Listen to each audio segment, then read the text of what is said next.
What's going on, everybody? This is Drew here. I want to welcome you all to a brand new episode of Phoenix Down. This is Phoenix Down 128.5, and we are continuing and finishing our playthrough of Greedfall. Today I have with me Matt. Hello. And yeah, it's been a while. Been well over a month. We recorded that Thursday. If you remember, we recorded on that Thursday, or it might have been Wednesday. I had the episode go up that Friday. Well, that Friday, we then went to the hospital, and my daughter came 3 weeks early. So I have been doing nothing but dad duty the entire time. Now I have been able to get in some game time because this child does not sleep at night. And because of that, I brought the Xbox out to the living room, and I sit with her while my wife sleeps, and I play video games. So I was able to beat Greedfall in that amount of time. That's crazy. I wasn't sure if the available time was going to go down to 0 or not. Yeah.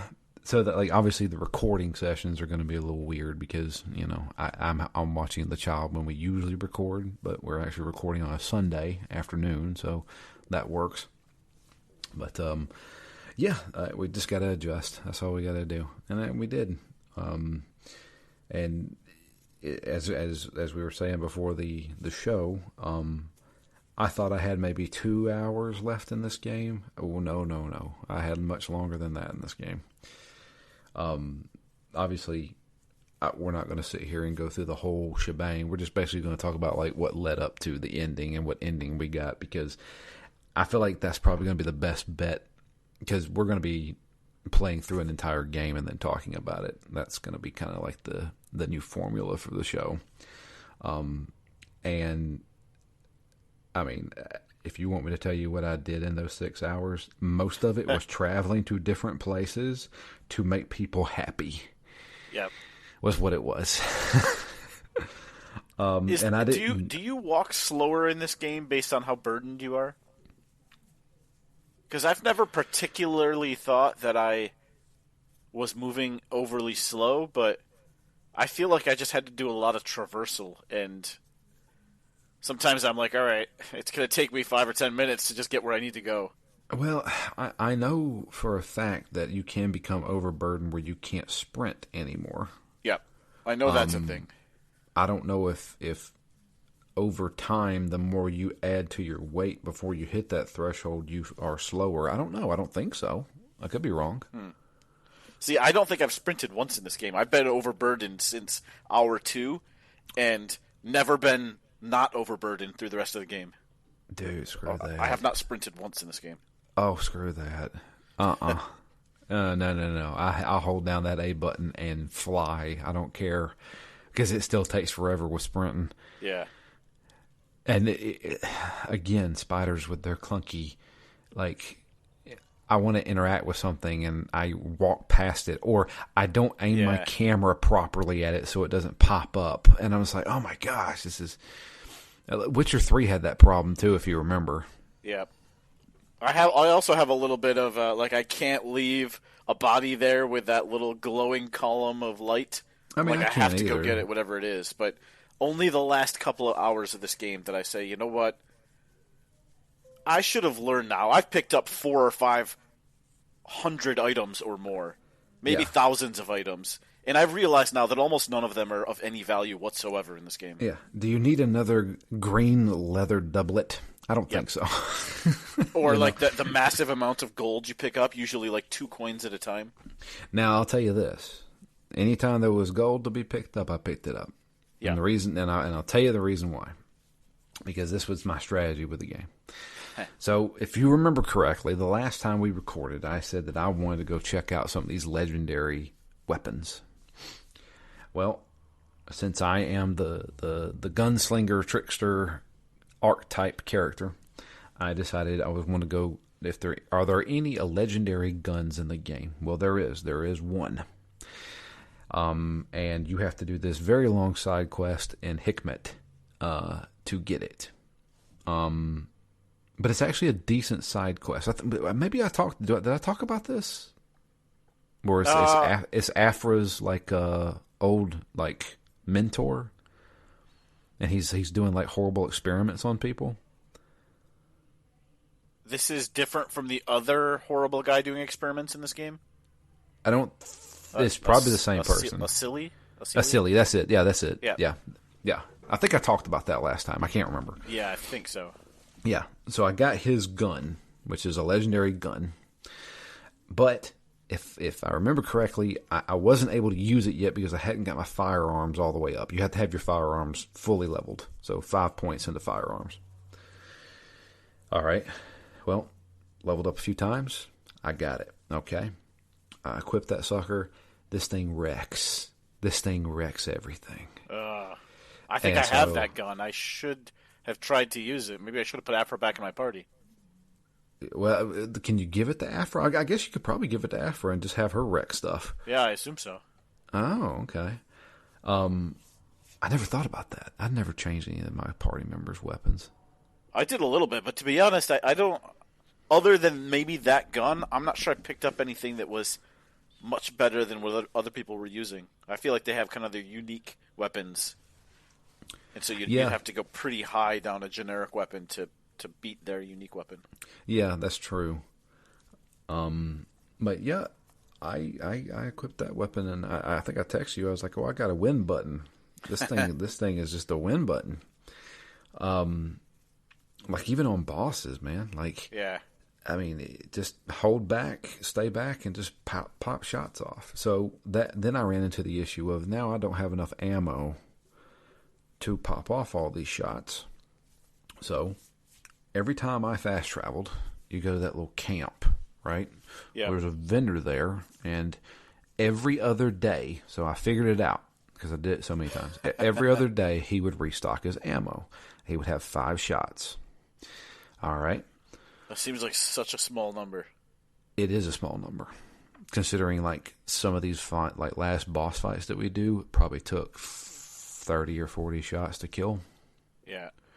I'm surprised it was that few shots even to kill a boss, because I was basically doing what you were doing in parallel, but it was buying magic potions to refill my magic meter so I can shoot my my magic missiles at him. So I wasn't just shooting, all right. So the ultimate ability that you get for the green pathway, the agility pathway, whatever you want to call it on the skill tree, is you throw a bomb and you shoot it in the air, a la like Alone in the Dark, if you remember that game. Yeah. You shoot it in the air and it explodes. Now it doesn't do much damage to their health, but it removes their armor, like melts it completely. You can upgrade it twice to where it takes off more armor, and then the final upgrade, when you shoot it, it explodes and then also drops acid everywhere and poisons whoever it hits. And that poison is actually really good, because that poison, like, if you ever poison something in this game, it gives you a second, like a ticker that ticks down how long that poison's going to last on them. Yeah. It usually always did 20 seconds of poisoning. And that's even on bosses? That's even on bosses. Wow. And so with the gun that I have, the Sealy's gun, or blunderbuss, or whatever it's called, that does major damage to armor. So at the beginning of a boss fight, I would pop off shots to remove the armor. At that point, I've already got my ultimate ability like ready to go. I would throw out the bomb, poison them, and then let that tick down while I'm popping off shots. So it wasn't just that. And then of course, if I wanted to get the bomb, like, you know, because you have to do damage to an enemy to get your adrenaline meter up, and the adrenaline's got to be full to use the special ability. I would go in and slash a few times, because I'd already maxed out the agility skill tree, so I moved over to the strength skill tree and started doing like more damage with slashing weapons and stuff like that. So, and I started like getting into you generate more fury or adrenaline with slashing attacks. So that was kind of like my build. It seemed to work for me. To be honest with you, there was only one fight in this game and I sent you the video of it. Yeah. There's only one fight in this game that was just annoying, and I was like, even with my win button, this is hard. I think that was the hardest one for me too in the game. Yeah, that was so difficult. I was gearing up for the very last fight to be as hard, and then it wasn't. Yeah. It was just a little bit like overly telegraphed, so you could dodge more easily. Oh, I had no problem with the final boss fight. Yeah, that was easy. Yeah, the one before that flying dude. Wow, man. I got so mad. It took me 2 days. I spent like an hour on that boss fight. Died I guarantee you I died at least 30 times. Wow. Died so much to the point where I was like, I'm not playing this game anymore, and turned it off. And then came back the next day, and I was talking to my wife about it. I was like, I can't beat this boss. She's like, well, try it right now. I was like, you don't want to watch me play a video game. She's like, yeah, give it a shot. Beat it on the first try. I was like, maybe I just had to have an audience. Yeah. Pressure's on, eyes are on. Yeah. But that boss sucked. That was kind of my build going in. And so, but as I was saying, I'm going to run out of ammo. So I had two things in mind. Level up 2 more times to where I get another attribute point that I can put into, was it chemistry? I don't know, alchemy, I think is what it's called. So I can make my own ammo, which I did finally. So I could craft my own ammo. Then I ran out of, crafting materials. So it was a twofold thing. I go to camp, buy ammo from the vendor, buy the crafting material I needed to craft my own ammo at the vendor, craft ammo, travel, come back, travel again, because it takes 2 days for him to restock his stuff. I'm not kidding. I did this for like 40 minutes. Traveled again. Oh, jeez. Yeah, I did. So by 2 5 in-game days, right? Yeah, 2 in-game days. Could you just sleep for 2 days? I mean, I could, but I just traveled back and forth. Yeah. I traveled from one side of the island to the other side. And bought ammo, made ammo, bought mats, made ammo. And by the end of the game, I had probably about 150 shots in my inventory. And I said, that should be good enough. And it was. I think bosses. Yeah, I mean, I think I still had probably 70 shots in my inventory at the end of this game. But that was like, I was like, I'm foolproofing this. I don't care. I don't want to hit a brick wall again. So that's what I did. Yeah. See, that's how I've always felt. Like I'm okay with that grind if I'm doing it now mentally to prepare myself. But if I get 80% of the way through a series of bosses and like can't progress because I don't have enough, and then I have to go grind again, that's so much more frustrating. Yes, because you were there. I was right there. All I had to do was do something. Yeah, I guess I never really had to grind in this game, although I did appreciate that I could basically do anything anytime I wanted. Yeah, I never actually level grinded, but I did that for the materials and getting the ammo. Yeah, I did a little bit of that. I just went city to city and bought all the magic potions, which got a lot easier when I just realized there were 2 different magic potions, a regular and a large, basically. Strong magic potion. Yeah, so I just bought both of them, and then I was fine. I never used magic once in this game. Never had the ability to. I never went down that skill tree. I had my mace that I got probably a third of the way into the game, and that's the only weapon I used throughout the whole rest of the game. And it was doing a good job after, like I said early on, I had added in all the upgrades. It did a pretty good job of breaking armor. But I never felt like I really had to break armor because the magic bypasses it. Right. So that's what I did with poison. Yeah, poison that's nice. Bypassed it. Yeah, nice that you had the two ways to attack basically as well. Yeah, because I basically, especially, I leaned harder and harder on just magic at the end of the game because it was faster. It bypassed the armor and I could just auto refill. And no matter how good I got at using the shadow burst, like that was probably one of my favorite moves in the game. Even better than any offensive magic was this shadow burst to get out of the way of any incoming attack.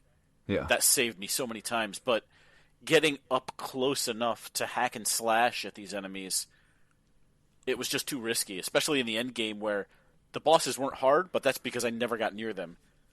The times I did get hit, I mean, they were still doing probably 60 to 70% of my health bar per hit. Yeah. Anytime So I got couldn't hit, get I in was close to almost them dead. because two hits and you're gone. So I'm like, why would I ever get in close to them and risk it? Yeah. That was what I ran into with that one flying boss that I had to do. Was that like he would just charge me, fly across the damn map. So I had to like get in close. There was so you had that like magic dodge. I eventually unlocked a kind of like a super dodge roll. Oh, So nice. instead of me just like dashing away kind of thing, like a quick dash, it was like a dodge roll, and it was weird. I think it's just how the mechanics of the game or the physics of the game work, but there isn't like a full on lock on in this game, but the game kind of just is like, oh, you wanna attack this guy, so it kind of aims you at that person. Yeah. So when it came to boss fights, that dodge roll that I had unlocked, there's a lot of invincibility frames. And that roll is like, it's kind of like a long animation. And you can say it looks janky all you want to, but it helped me out. Because I was technically locked on to this enemy when I did my dodge roll. Physically, I should be rolling away from the enemy, but if I timed it right, I would roll in a circle around them, almost like a curveball kind of thing. Yeah. And I'd end the roll directly behind them, and I'm like, well, this works out. So I just do it. I mean, it looks janky, but who cares? I'm behind the enemy now, and I'm going to slash them a couple of times. Yeah. Because I also unlocked the ability that you do extra damage to enemies from behind. So, oh, nice. Yeah. It's a good combo. Yeah. So that's exactly what I was doing.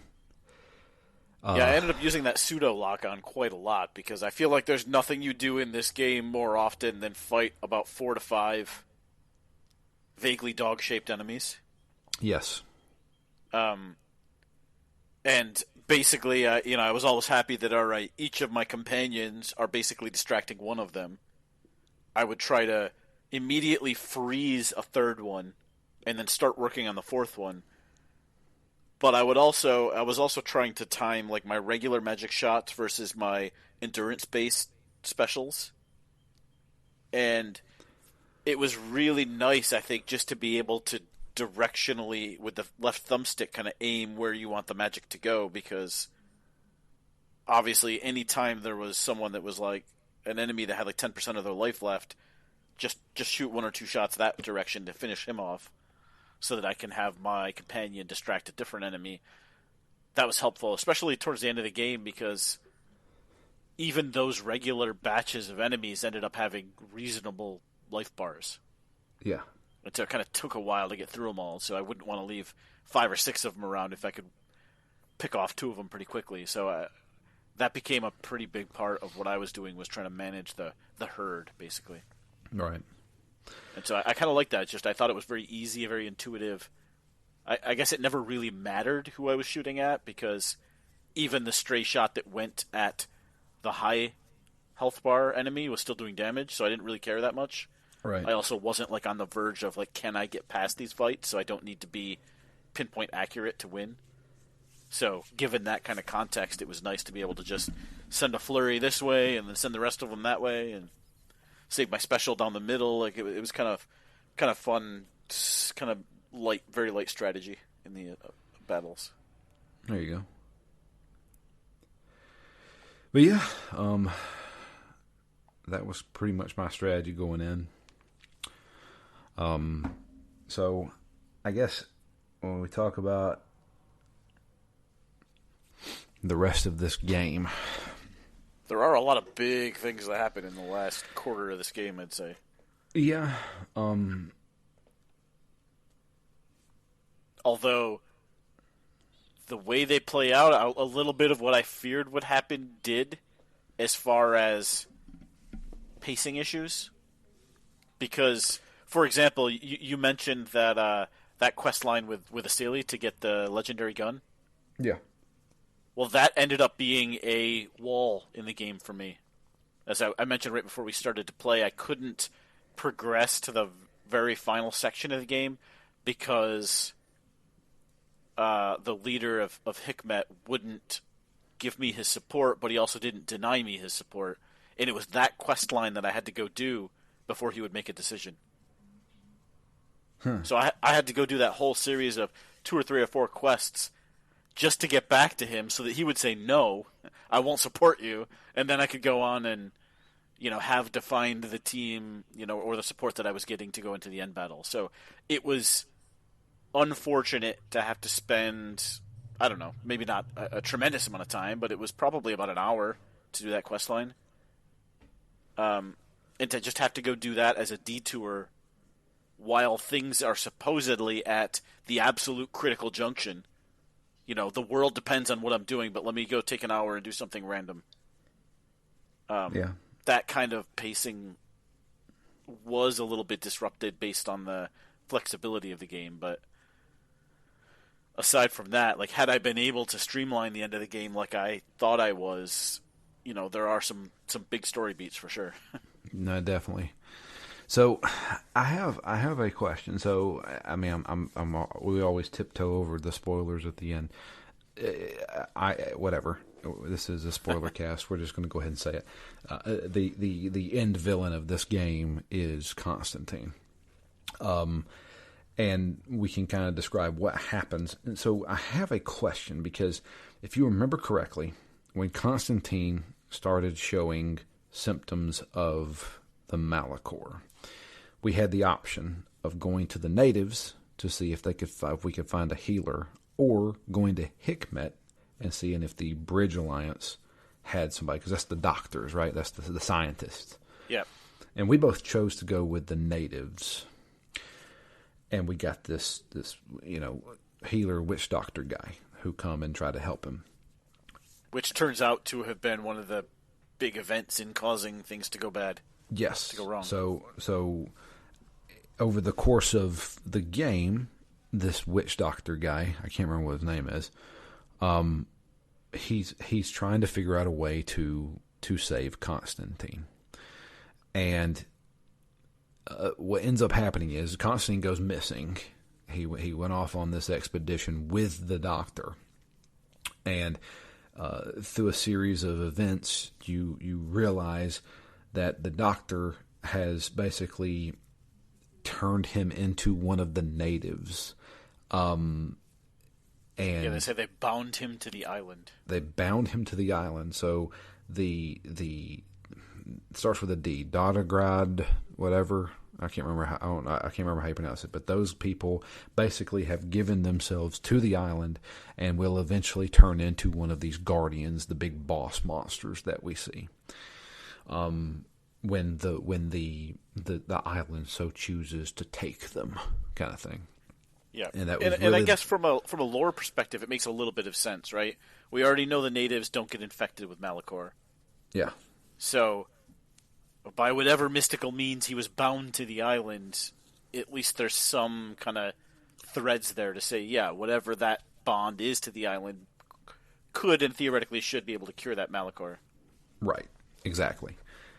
So, my question then is all this stuff happens because we chose to go with the native doctor. Would any of this stuff happen if we would have went with the Hikmet?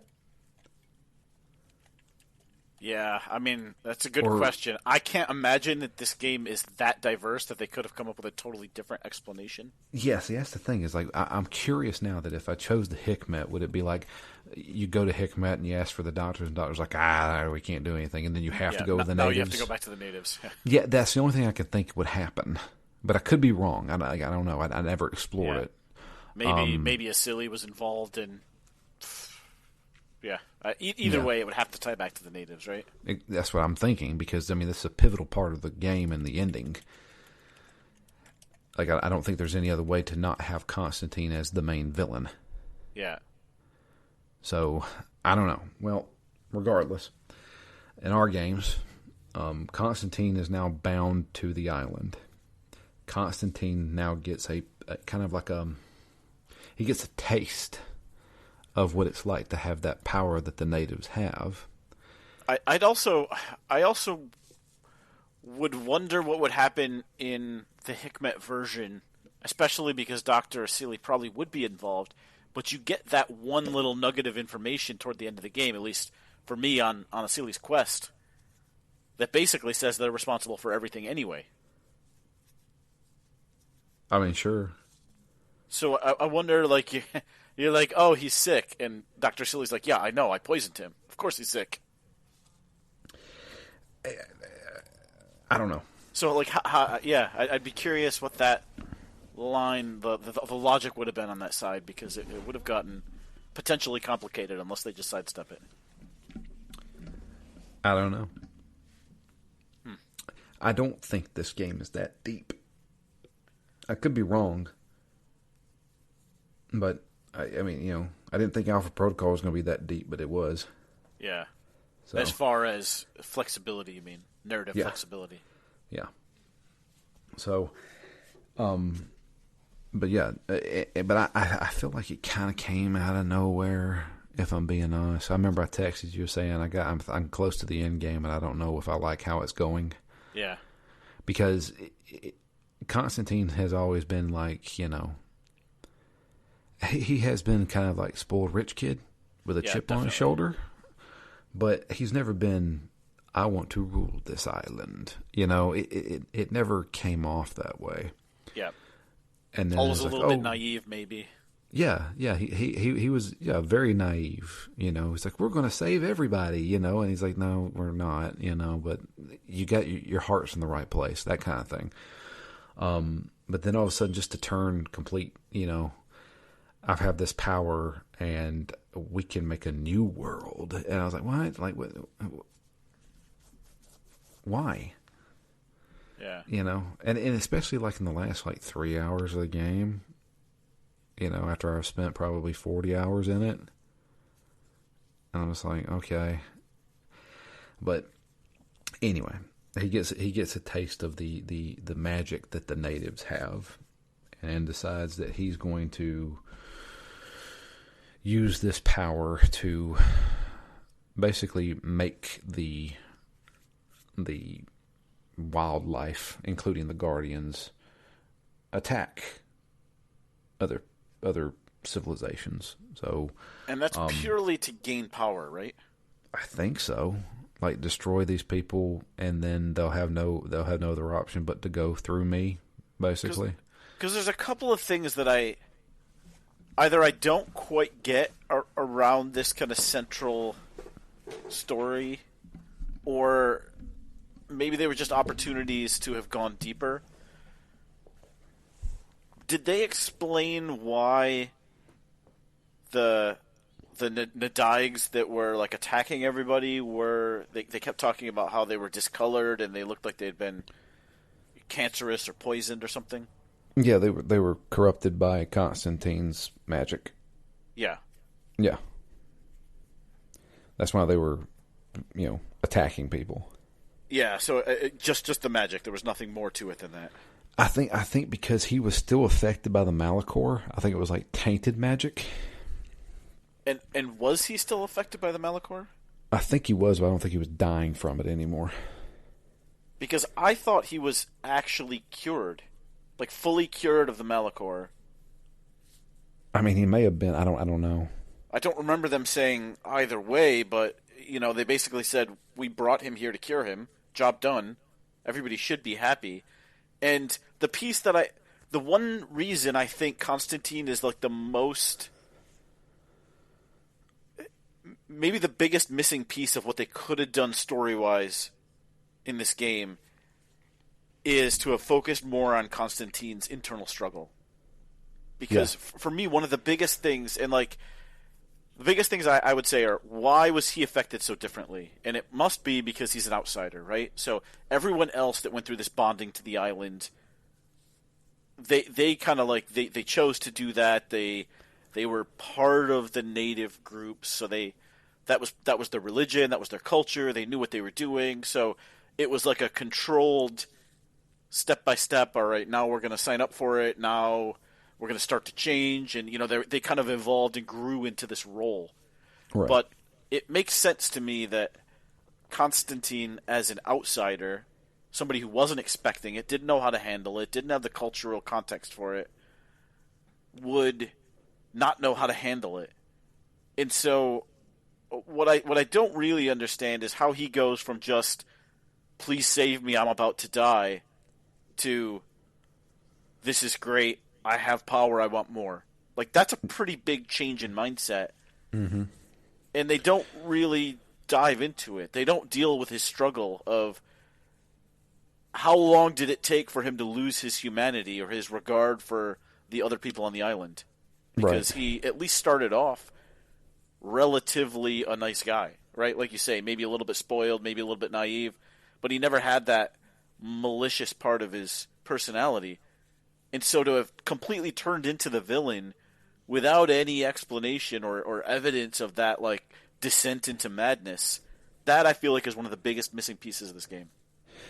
Yeah, I think that they try to push it off as like he felt like he had something to prove because of his father. He mentioned it a couple of times at the beginning of the game, and then he mentioned it again at the end. Like trying to him having daddy issues. Yeah.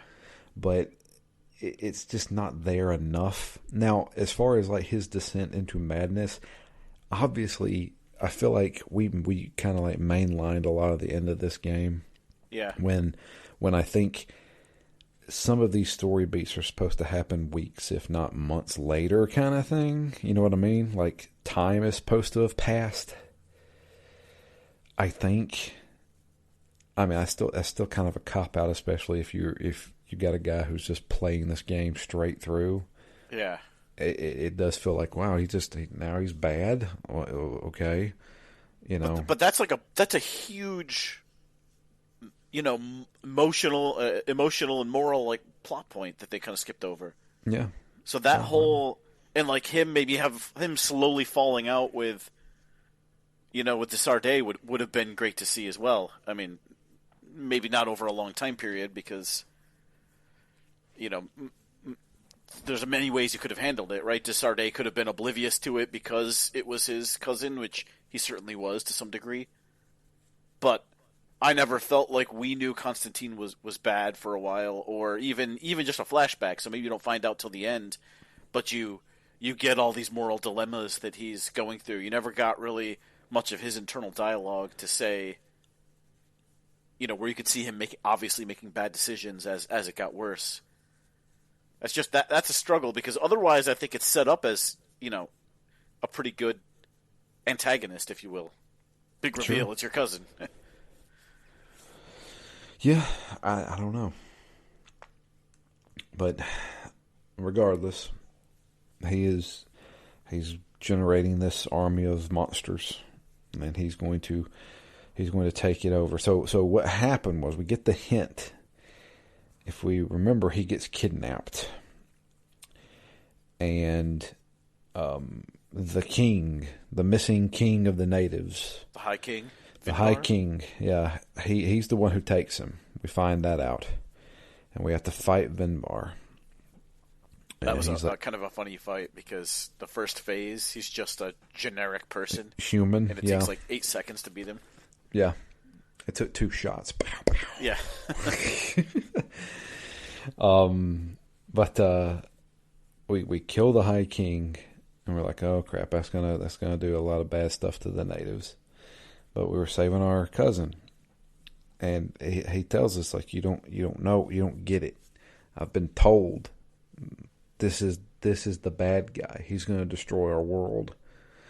And then when we finally get that meeting with the 1,000-faced god or whatever, which is just a big tree. Yeah. They also tell us. They're like, so they tell us two things. One, how can we cure the Malachor? Where'd it come from?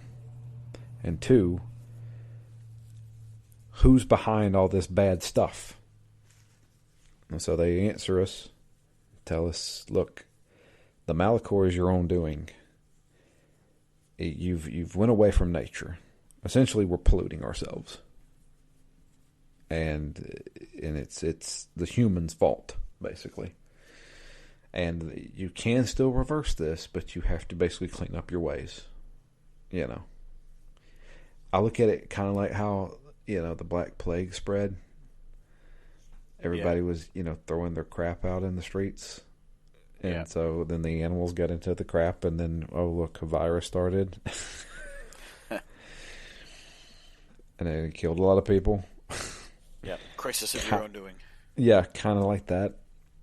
And then the God tells us that the one you call Constantine is the one that's going to destroy us, and you need to stop him.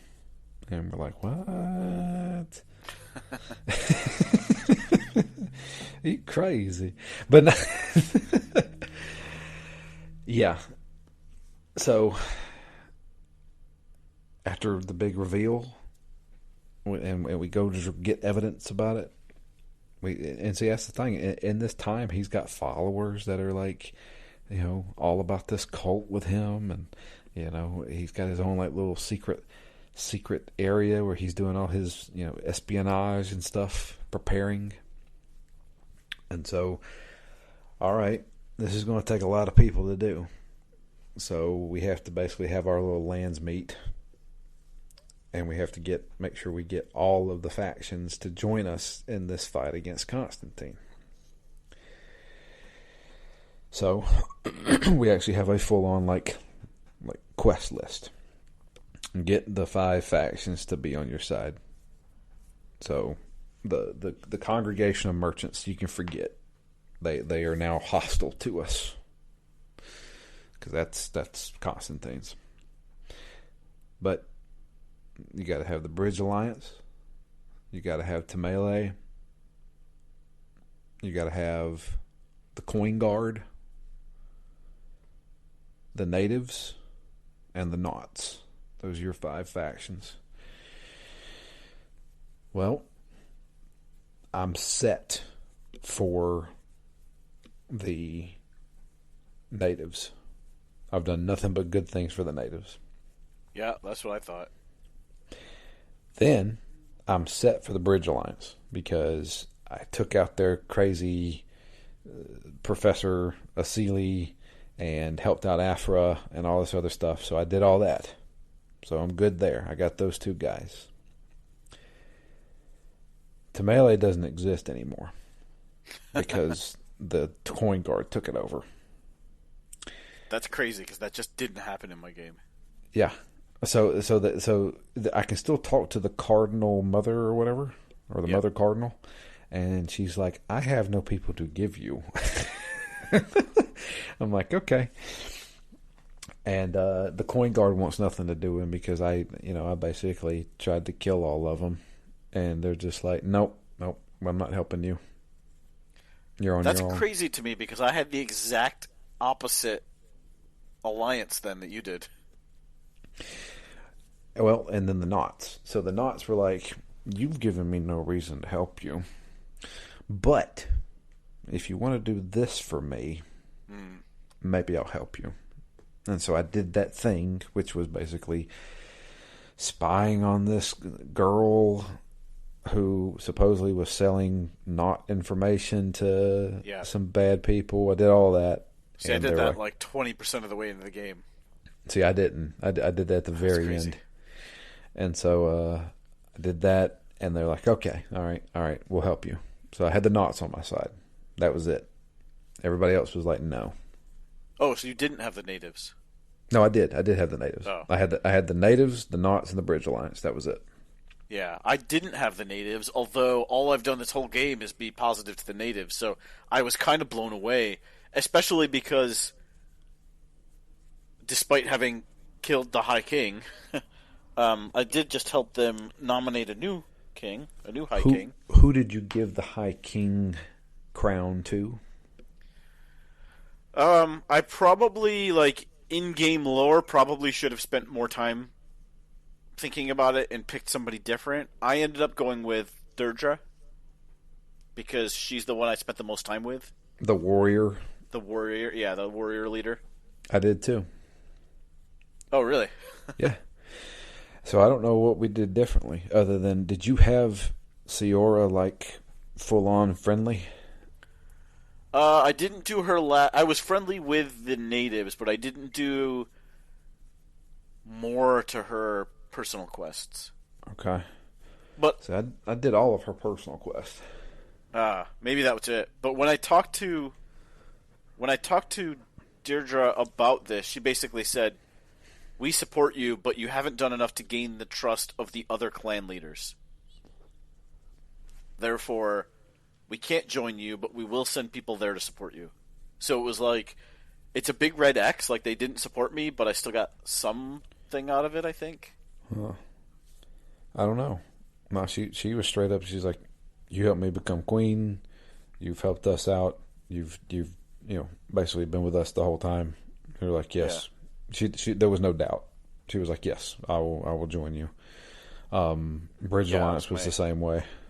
The Bridge Alliance was the straight one up. where I basically was left in limbo. Then I went and did the whole Asili quest. I finally turned that in, and he's like, "Yeah, we don't. So you haven't done anything to support us. We're not going to support you." So you didn't get them either? I didn't get the Bridge Alliance. No. Wow. I had the knots. They were kind of in my. I figured I would have the knots because I did so much of Vasco's quest, and I did. Yeah. I helped out the knots before when they were trying to maintain their reputation. They're like, "Oh, you can't let this stuff come to light because it'll damage our reputation on the seas." So I had done some stuff for them. I went pretty far down the Coin Guard quest lines, with finding out why one of the guards had gone missing, and then supporting, kind of clearing up some of the bad actors within the Coin Guard. So Right. I had done quite a lot there. They helped me pretty quickly. Coin Guard was like, "No." The only issue I had with that one is I went to that main Coin Guard commander right in the front door, and he was trying to send me on some other quest, and then it turns out the guy who needed to approve it was up a floor. Ah. So when I finally went up there, it was just, automatically, you can do it. And I thought I actually had glitched because I was trying to finish up a quest probably from like 20 hours ago, where I had to go hide behind some boards and wait for a nighttime meeting, and then I was going to ambush somebody, and it just wouldn't trigger. So I thought that I wasn't going to be able to get the Coin Guard, but it turns out I wasn't even talking to the right guy anyway, so it didn't matter. Yeah, the Coin Guard guy that I talked to, he was where the Cardinal Mother was sitting. So I had to go in Hikmet, and he was sitting up there in the manor or whatever. Mm. And I was just like, "You want to help me?" He's like, "No." Okay, just left. So. And then I thought I had really bad pacing because the whole decision that you had talked about before of, Taleme versus Hikmet, and like which one are you going to save? I thought I was somehow seeing that super late, but it turns out it was just a whole different thing where you have to help out both of the east and west sides of the island. Yeah, with the monsters attacking. Yeah. Yeah, I did that too, and like it didn't help with the Coin Guard at all. So I don't know. Honestly, I don't know. I do not know if it matters. Yeah, that's what I was going to say is, after all this, like, there's so much that we did or didn't do with companion quests, and then gaining the alliance of these different factions. What does it matter? So here's the question I have for you. At the end of the game, when you had your final boss fight, were you by yourself? Did you have any of your party members with you?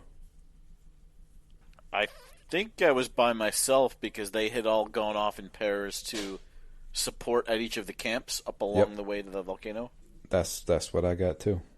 So I don't know if it matters. Yeah, Other nobody than died. you have an easier time making it up the mountain. Like you don't have to fight as many guys, or you have more people to help you. Yeah, maybe, but that would be like a 1 or 2% difference, Yeah, right? Like one more person would have maybe distracted one or two more beasts. I can't see how that would have really affected the game at all. I don't know. But the fact that like everybody verbally was positive, even those I didn't have the best relationships with, and Yeah, the fact that nobody everybody was died. like, yeah, nobody died. Everybody was like, hey, thanks for helping me. I'm gonna stay with these people, and you go kill Constantine. Yeah, we'll clear you a path. Yeah, everything was nice. You Yeah. know, But I obviously I felt like didn't. I was only maybe halfway there from a securing support perspective. I only had 3 out of the 5 in that one quest line, Yeah, and I didn't do any of like Petrus's quests, for example. I thought yeah, he was going to be the first to die. yeah. No, nobody died. It's confusing. The only Makes me feel person like that none of it died in my mattered. party was Kurt, and I killed him myself. Or Yeah, no, he killed himself. I forgot. if you got to have something done, you had to do it yourself. Yeah. I don't know. You want it done right. I didn't have him. I didn't have him throughout the rest of this game, but that's it. That's crazy. But yeah, at the end, Constantine's there, and he's like, "Join me. We can start a new world." Yeah, your final decision. And you have the one decision of joining Constantine or killing him. What'd you do? I know what you did, but what'd you do? Yeah, if he had framed the question to me differently, I might have joined him. But he was just such an obvious douche at the end of this game that I'm like, I'm sorry, you gotta die. Yeah. Like, if he had just lied to me, I would have fallen for it. Yeah. I don't know. Yeah, I killed him too. And then I was hoping for more at the end because after that, it's just like splash cards of a person saying, "This person did this, this person did Yeah. this." The end. Yep. And none of it was bad. Like it was like Ciora went off to be with the natives. Vasco went off to be with the Knots. He got his ship back, and it was all just like happy endings. And occasionally they would return to the island and meet with their old friends. The end. Yep. And I I was like, feel okay, like that kind of epitomizes this game a little bit. It does the core stuff well, but it doesn't really elevate, like, you gave me a good generic ending, but you didn't give me a great ending. yeah, In the same way that, like, you have to do these faction quests and loyalty quests, but in the end, they don't maybe matter all that much. I don't think they really matter. Yeah, And you gave me a nice other long than game with a Kurtz. luscious world, great lore, but you didn't really get the personal drama, high stakes drama down quite right. Yeah, the only person that mattered was Kurtz. Yeah, If I didn't do his stuff, he killed himself, or I which is killed kind him. of cool, but like if they had done that in bigger or smaller ways with every character, this game would have been so cool Yeah, because we would have had wildly different, and it would have cascaded into the ending. It's cool that they had that one big thing in the game, but if they had had that 4 or 5 or 6 times to different degrees, it would have been a hugely more memorable game, I think. yeah, yeah. I agree. And I don't that's, know. I struggle a little bit because I like the characters, I like the lore, I kind of like the story, but a lot of it, a lot of it was good while I was in the game, but a year from now, I'm just going to remember, Islanders versus Outsiders, and Yeah, and the Tree God, and the fact that we killed a bunch of natives, and I don't know. I feel like a lot of the individual story beats aren't going to resonate that long. So how do you see Greedfall 2 going? Because this kind of wrapped up.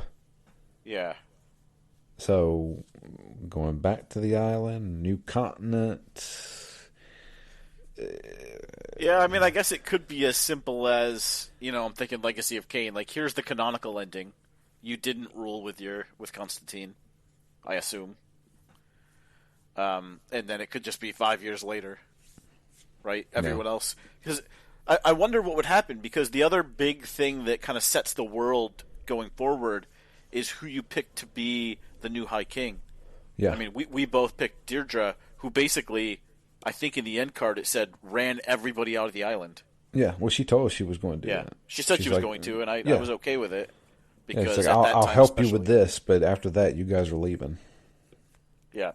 But Yeah, the other right. two choices you had, I think, were wildly different. One of them basically said, "We'll figure out, we're going to embrace the future, and it's going to be everybody living here together." And the other one, basically, I think said, "You guys can have your section, we're going to have our section, and we're going to just operate independently." Yeah. So you're basically all three parts of the spectrum of the outcome of that. That's almost as important as the last decision you make, as far as let's say what this world looks like 5 years later. So that's how do you ever do a sequel in that kind of environment, right? You have to pick one, I assume, Unless it's a prequel. unless it's a prequel, yeah. So I don't know. I know nothing of Greedfall 2. I know it's been kind of in limbo, I think. Let me look it up. Greedfall 2. The Dying World is what it's called. So I'm guessing it's after the sequel. Uprooted from the island of your birth, find your freedom, explore the old continent, and forge your destiny through alliances, scheming, and battles in Greedfall 2, The Dying World. Looks like you play as a native. Interesting. It's an upcoming sequel. It has officially been confirmed to enter Steam Early Access this summer. In a way, Greedfall 2 is Spire's first real sequel, as although Technomancer is technically a sequel, it doesn't continue the story of Mars Wars logs. Greedfall 2's prequel status could see it taking a Red Dead style risk, so it is a prequel. Okay. I think it may be you're like one of the natives that when the first group of people came to the island, the ancient ones. Yep. I think that's what it is. Huh. Okay. Well, maybe we can get some more explanation here because we got a email that came in February 27th. I haven't read it. It came from Chad, and it's Greedfall's finale/ending. It says, "Howdy crew. First of all, I have to retract some of my previous statements on the diversity of endings for this game. I might even argue that the endings are worse than Mass Effect 3. Most of the ending variety is more in line with the first Dragon Age game. However, I think my previous statements on how the optional side quests play into the end-game climax are still true. Some of the best content in this game is through completing all the different side quests for each of the factions. In fact, I think I caught something this time around that I don't remember from my first two playthroughs. One of the last side quests you get from the Bridge Alliance has you tracking down Afra's old mentor. During that quest, they explain that he's the reason why Constantine got the Mount Core sickness in the first place. They explained that the concoction they gave Constantine immediately after he got off the boat in New Serene was intentionally poisoned. Yeah. I'm sure there was a bunch of other little nuggets of information like that I missed along the way. Although my love for the game diminishes with each playthrough, it still holds a fond place in my heart. I think it does a good job of creating the illusion of choice and effect. I also really enjoy the protagonist's perspective of being a diplomat and how my decisions impacted governing relations. It creates a more interesting spectrum than just a good versus bad or Paragon versus Rogue. One thing I did differently this playthrough is being more thoughtful with who I was including in my party. I was constantly swapping party members out depending on what the quest involved. For example, if it involved something with the Knots, I would bring Vasco along, Afra for Bridge Alliance, Siora for the natives. This also made the quest much more interesting because you may get different dialogue options, scenes, and outcomes simply based on who you had in your party at the time. I also noticed this time that Constantine got sick before I pushed forward on some of the early main missions, so I feel like I got some slightly different dialogue with him this time around. All in all, I still think this is a pretty good game with some rough edges. When a big chunk of the time passes, it only feels like it's been 10 minutes. I know I'm enjoying the game. So Greedfall 2 is supposedly coming out this year and has been confirmed to be a prequel. How far in advance do you think this prequel will take place? Will it be hundreds of years with the early settlers on the island? The god at the end said that Constantine does not understand what he is doing and that his ambition will revert generations of progress and take back to the way they used to be. Or will the prequel be immediately prior to the events of this game and maybe include the origin story of the Sarday's mother and a young Perdius? Definitely going to be a day one purchase for me. Spider's games are seemingly getting better with each release. Till next time, Chad. Thank you for that email, Chad. Yeah, absolutely. I'm not opposed to Greedfall 2. Spiders, I agree. With every game, Spiders does better. Yeah. Yeah, I mean this is definitely a good game. Yeah. I did like that point that you find out that Asili is the one that poisoned them on the way over, basically. Mm-hmm. And you kind of wouldn't have ties known everything that. back. It also makes the Bridge Alliance pretty much clearly the worst faction, right? I mean, I guess you're kind of tied to New Serene anyway because Constantine is there. Yeah. And you really only have which of the other ones do you like? I guess you've got all the religious issues on the West Coast, and you've got Hikmet's issues on the East Coast. But I feel like just the Bridge Alliance. It's weird because I like them as kind of the scientific, we're trying to find the solution, but they went so far awry, or at least the doctor did. Yeah. That he's one of the worst people in the game. Well, everybody. I mean, every time I talked to somebody in Hikmet, they were just like, "I didn't know he was doing that stuff." Yeah. And they execute him at the end. Not in my game. I killed him myself. Oh no, I held the trial. I gathered the evidence, held the trial, and they hung him. And we watched. Geez. Yeah, we watched, and Afro watched, and she was just like, "This is not good." So I don't know. I also got really confused in that quest because you go down and you find the jail section, the cages where he's holding all the people he's abducted.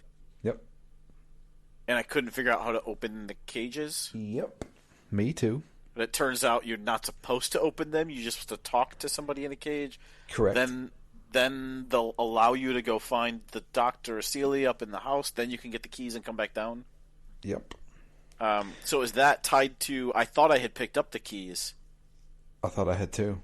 And the game glitched a little bit because I could see the column of light, and it was orange, indicating something important. But I had already picked it up, so I couldn't re-pick it up. I restarted my game 3 times, thinking it was just a glitch that would work itself out. But it turns out that wasn't where I was supposed to be anyway, so that quest was a little bit frustrating for me. Yeah, they could definitely use a little bit more polish with their games. Yeah. I think that would be the best way to describe it. They're getting there, I think. Yeah, they're getting there, and for the most part, I'll give them a pass on that type of a thing, right? Like, these things happen sometimes, and again, I'll always appreciate them trying to punch above their weight to give something more crazy or more flexible or bigger than they would have given otherwise. If it's a little bit janky, I'm okay with that. Mm-hmm. But one of the things that was like a clear decision that I struggled with, especially in the end game, maybe just because I was trying to mainline it, was that I felt this constant sense of disappointment because so many times in this game you're on a mission and I'm like, all right, I need to do X so I can get back to my bigger task of Y. But then when I went to do the first part, it would say, well, to do this part, now you need to do 3 other parts. And so I felt like I was always being pulled away from what I was trying to do by the sequential, like, nested, like, I need to go here and convince this person. Okay, I'll go do that, and then I'll go back and get to my main task. But in order to convince that person, now I need to go do 3 tasks for them or find something for them. It's not bad, I guess, and I don't have a problem in most games with that kind of, like, you got to do A, then you'll do B, then you'll do C. But here I felt like it was always pulling me not forward, but away from what I was trying to do. Mm-hmm. Does that make sense? Well, it always felt like extra steps. Yeah. In order to do this, you got to do this, this, and this. You know what I mean? But, like, if you tell me I have to do 3 things, I'm mentally prepared to do those 3 things. If one of those things has, like, 5 nested pieces within it, then I feel like, oh, I can't get the thing too. And now all of a sudden, I don't know. Maybe it's just impatience, and maybe it was only at the end of the game when I was trying to wrap it up, but I just felt like I can't, like, I'm always not doing what I want to be doing because I have to do something else first. Whereas I never really felt that in The Witcher. I felt like those side things were themselves valuable, not distractions from what's valuable. Sure. I don't know, man. They still got some quest structure to work on. I think they tried to be a little ambitious and be like, "Oh, you can just do whatever you want whenever you want," but then in a grander scale, that doesn't work because well, he can't get to the end before doing this other side stuff because that's part of the story, and so they're just like, well, stop, and you're gonna go do something else now. I'm like, okay, well, I did think that killed the pacing part a few times in this game. Yeah, it happened probably about 3 times with me. And I'm just like, oh, well, I guess I'm done with this quest line. After like the second time, I was like, okay, well, this is the stop. All right, let me go do the next part. But I didn't mind it. I didn't mind it. Yeah, I didn't mind it. And most of my minute to minute, like, I was enjoying it. Like, I never really got overly frustrated with the game, even when it was glitching a little bit. Mm-hmm. So, I mean, I was just kind of happily playing it. I don't think any part of this game was better for me than the first 3 or 4 hours, though. Like, getting to sink into this world and, like, learning the characters, and even those first couple of quests you do, I really like the beginning of this game. And I really like the overall lore and story of the game. But the actual, like, quests, the beginning was the best for me. Yeah. That's one thing I will give them is, like, the lore in this game is crazy. I don't think I've ever played a game that wasn't like a historical period piece that kind of took place in this time period. But there's also magic, and there's also these crazy creatures, and like there's a lot there, Yeah. Needless to say, spiders make some interesting worlds. I wouldn't necessarily say interesting stories. Their stories are fine, but their worlds, I think, is where they really shine. Yeah. So, I don't know. I would say it's a solid 7 out of 10 for me. Yeah, but I'd probably ballpark it in the same area. Yeah, good, not great. I really enjoyed it, but I didn't I wasn't, like, in love. Yeah. I really enjoyed my time with it, but I wasn't in love. Yeah. If they could fix some of those pacing issues, I think it would be a better game. Yeah, I think if they could fix the pacing issues, and, this is a game which should have had, in my mind, more jaw-dropping moments. I mean, you're talking about high kings and gods and the power of the earth, but even visually, like, I always think back to the very first God of War and the way it would zoom out, and all of a sudden you just have this sense of scale that is mind-blowing.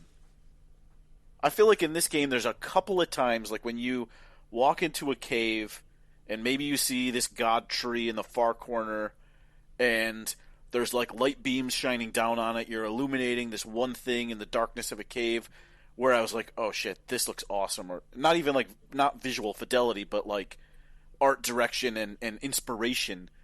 It did that at certain points in the game, but it didn't really build for me in that way. Like, there are so many moments in this game that could have been just like awe-inspiring, that just came down to like another fight or another trek through the woods, and it was a little bit too mundane. I think if they could focus a bit more on the big parts and make the big parts feel big, this game has all the elements it needs to be epic.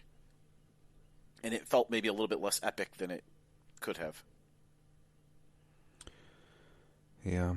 In the same way, like when you pick up, let's say you're I don't know how many times you fight like the biggest boss in the game to that point. And what do they drop? Essentially nothing. Most of them dropped a component that was worth 150 gold, and that's it. No epic weapon, no spells, nothing that changes the game. So you get to a point where you've just done something in this world that is absolutely ridiculous, and within the game, the biggest boss you fought to that point, and it has no impact on the game. That's weird to me. Yeah. In the same way that like you fight like the biggest werewolf in a clan of werewolves, and it drops beast hide. Well, thanks. I've already got 700 beast hides. Like, what? You gave me nothing. I just fought the leader, and I got nothing for it. It's a weird sense of, like, micro disappointment that I got every time I fought something big, because it didn't matter. Yeah, that kind of... So, I mean, I don't know. Did you get any of that, or maybe it's just me? Oh, yeah. I mean, especially toward the end there. I mean, every big boss at the end dropped essentially nothing. Nothing. Yeah, they dropped something that gave you, that you could sell for a decent amount of gold. I looked at it. It said a collector might be interested. Mm-hmm. Now, you could have had another. I mean, not that the game needs more padding, but you could have had a quest like, if you can provide 6 of these pieces, then you get an epic weapon. That'd be kind of cool. Yeah, it just wasn't thought out enough, maybe. Especially with some of those bosses being so difficult. Yeah. But, yeah. I don't know. It's the kind of thing, like, when I think about Horizon. Now, I mean, maybe that's not a fair comparison because this game is much bigger than that game. But Horizon Zero Dawn, like, the story, everything, it's tighter. It's a tight game. And, like, you get these new weapons that change the way you play. Like, this whole game, like, I went into this game and I played it for probably 50 hours being like, I'm going to be a magic user. And in the end, I had like 2 spells in the whole game. So like, I liked the combat. I thought it worked really well, but there wasn't much variety to it. I mean, I guess I could have done that myself and changed weapons and done this and done that, but, for trying to be a magic using Desarde, it was pretty one note. Yeah. Yeah, it was... I feel like I didn't have... Well, I say that. I didn't experiment as much as I probably should have in combat. Yeah. I found what worked. But then, yeah, the game doesn't force you to. Like, there aren't a lot of enemies that, like, oh, you can't slash this one, you need to puncture it, or... the game doesn't force you to experiment. Therefore, you kind of find what works and you optimize. Yeah, I mean, that's what you do in those kind of games, man. Yeah, I don't know, but something like Horizon, like, it changes drastically as you play. Yeah, and like the story really ties back to, like, everything is, the story is tight, the lore is tight. But again, it's a much more linear game. It doesn't have the expansiveness of this game. You don't. But I don't know. I guess it's got the lore that's as expansive as this, just not the world. I don't know. So, Greedfall 2, what would you say you're going to be doing? I would love to know what's different, but I'm definitely intrigued even now. Like, I love the world. I would love to dive back into the world. Sure. I would love to know, like, what's the hook? I want to know that there's a little bit more. I don't know, maybe not more epicness, because this game again had high kings and gods and yada yada yada. So I don't know. I'm interested. I'm probably like a day two. Just make sure the reviews say it's good, and then I would pick it up. If it's a good game, I want to play it. But if they come out and say, yeah, it's mediocre, I'm not sure. I would still love to play it, but I don't know that I would be in line to play it day one. Yeah, yeah. I'd have to hear a little bit more about it. Yeah, a little bit of a wait and see mode. Yeah. I hope it's well because I love the Spiders games. I love this game, even though I feel like all I can think about are a lot of the things that I wish it did better. But I did enjoy it. I mean, if not, I probably would have abandoned this many, many hours ago of gameplay. It's a lot of time to put into a game if you're not enjoying it, and I was throughout the whole game. I wish I had done a few more of the character quests. I wish the character quests mattered more, but it was I enjoyed it. Yeah, I did too. Solid 7. There you go. Well, that's the ending of Greedfall. I know it took a little while to get there. A lot of stuff happened in between there, but yeah, we finished that one up. We saved the island. Well, I saved the island and got kicked off of it. Yeah. So that's whatever. It was their island to begin with, so I was going to let them have it. Yeah. But yeah, that wraps up Greedfall. I guess we're still on track for The Man Who Erased His Name. Yep. Okay, so that's going to be our next game we're going to be playing through is Like a Dragon Gaiden, The Man Who Erased His Name, which is some title. That is a heck of a title. But that is the game that happens in between Yakuza Like a Dragon and Like a Dragon Infinite Wealth. So basically figure out what happened with Kiryu in between Yakuza 6 and 7, I guess. I don't know when that I think it takes place, or maybe it takes place in between. I don't know. I guess we'll have to find out. I'm not too familiar. Yeah, I'm not too familiar, but it doesn't need a hard sell. It's more if it's more Yakuza, I'm always kind of intrigued. Yep, and I've got Infinite Wealth sitting here. I've had it since day one, and I haven't even booted it up. So I'm ready to get into that. But like I said, we're changing up our style of how we're doing this. So there's a couple of things. Speaking of Gaiden or Gaiden, however you pronounce it. From what I understand, Terrence and Anthony are planning on using our Phoenix Down moniker, so using our name to do basically what they call Phoenix Down Gaiden, which is kind of like a little spin-off of them talking about something, whether it be video games, comic books, music. They're going to use it as kind of like how we used to do our intermission shows. Yeah. They're going to be doing that. I don't know when they're going to be doing it. They're going to be putting it on Phoenix Down, so there is no need to resubscribe to a different show or anything like that. But it's just going to be labeled differently. And we're going to continue doing our Game Club show, but it's probably going to be on almost like a monthly basis. Basically, we're going to play through a game, finish it, and then we're going to have this kind of like a spoiler cast, just talking about how we felt about it, what we liked about it, what we didn't like about it, highs and lows, that kind of thing. Obviously, because recording every week is going to be a challenge because I have a newborn baby at the house, and that takes priority. So, but we're making it work. And I think Like a Dragon, Gaiden is probably the perfect example of that. I think it's only about 12 hours. We can finish that in probably a couple weeks and then knock it out. And then after that, we're doing Infinite Wealth, which I'll probably see in 4 months. That's how long it's going to take to finish that game.